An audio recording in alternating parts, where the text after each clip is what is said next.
Endua na veitamani e raulako I na makete. Rau na veitamani ngorango ne tiko endua na non rau asa. Asa e wakanga na ose. Ioko e kalailai. Ke wao tamatambalavu. Ni o vondo na asa. Na ya vamu sana via tara sarachunga nangele. Rau sa vondo mai na veitamani na non rau lako kina makete. Era tuimba tininga unisala sona tamata era veitala noa. Na lewe ni non rau veitala noa era uronga da wawina ka saratunga. Sanggai rua veitamani lia. Non rau asai asalailai rongai vondo rua tu. Sandua na vei bakalolo matakiliu. Rau sa lako walailai liu era saya liu era tuimba tininga unisala. Era usala vitala noa. Sandu na kawa manduango era tuku na nindaru veitamani lia. Atuku na sarna dorobo ta sa fondongo iku. Eu sa taumbali tiu ngaen. Tos tale valai liu. Dua tale ona iwasin tamata era veitala noa tu imbatiningo misala. Ronga da wawina kana non ra veitala noa. Wo sanga indua nangkase lia.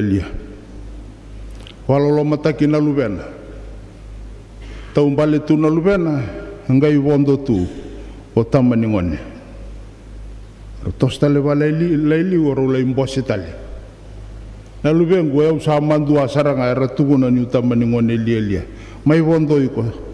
Sando nuta iyo. Sama ni mai wondo na dorobu. Walai tale liu. Dua tale wasinta mata era tu imbati ngoni salah. Non rapeitala noa, wo sangga indua nangone via lebu. Walolo mata kita mana tau bale tu tamana ngai wondo tu ko. La ko liu tale ro le vitala noa. Daru wondo ruan daru tura ni daru vitamani lia. Wondo taun dua ta tu kuna ni tamani ngone lia. Wondo taun dua na doro lai. Era tu kuna telenga ni ngone lia. Sada kapata pongo. Mendaru sata umbale rua nga. Oi sandon. Rau sama ni ta umbale rua. Rau sa tuetunga na non rau asa. Walei taleliu. Dua tale na iwasin tamata ratu imbati ninga unisala. Na non ra veitala no. Wo. Sanggai rua na veitamani lia. Tunga na non rau asa kata-kata na singa. Rau ngai seni wondo. Rau ngai tuetunga. Na non rawas. Rau salai mbose tale. Daru wondo rua era tukun na daru vitamani lia. Wondo taun dua ta tukun ningase lia. Wondo taun dua na daru wau era tukun na ningone lia. Ni rau saka ni wondo rua era tukun na rau vitamani lia. Sasin madal daru sanggai wada betungo. Sanggai basi kama yang dua na bakasam. Terus na dolaman dana non daru asa. Tamani ngone liu na doro boi liu tamani ngone muri rau sanggai dola na non rau asa. Ia mbere na makete e toka kine dua na wabu me tako sobian dua na wabu rongo iado na makete. Sala ko tiko na bidola ko sa bia la ko bina ka saropa na asa.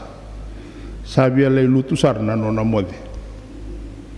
Ia, oire ratu mai na makete, rasa osota na batini wai.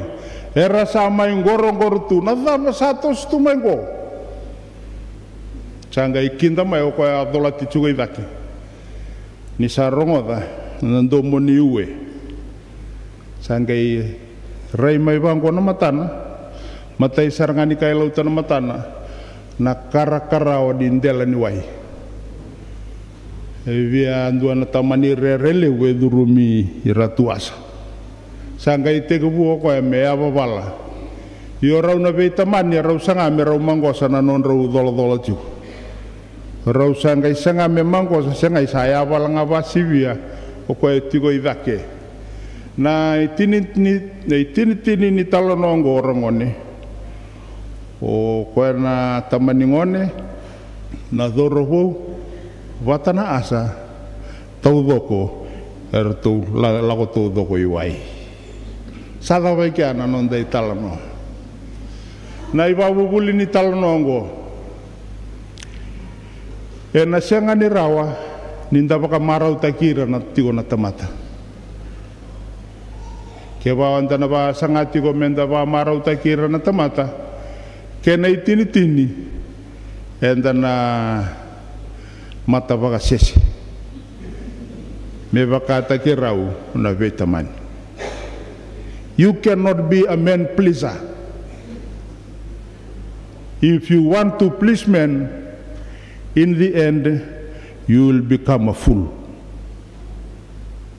Na bura-bura ngo non dai tabi tau do sara menda baka marau takatiko na kalu.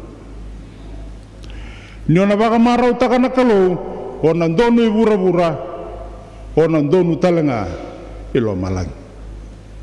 Sanu itaka ninda na maroro e babinaka na iba bubul ni talanoa non ta salati ko na mataka indai.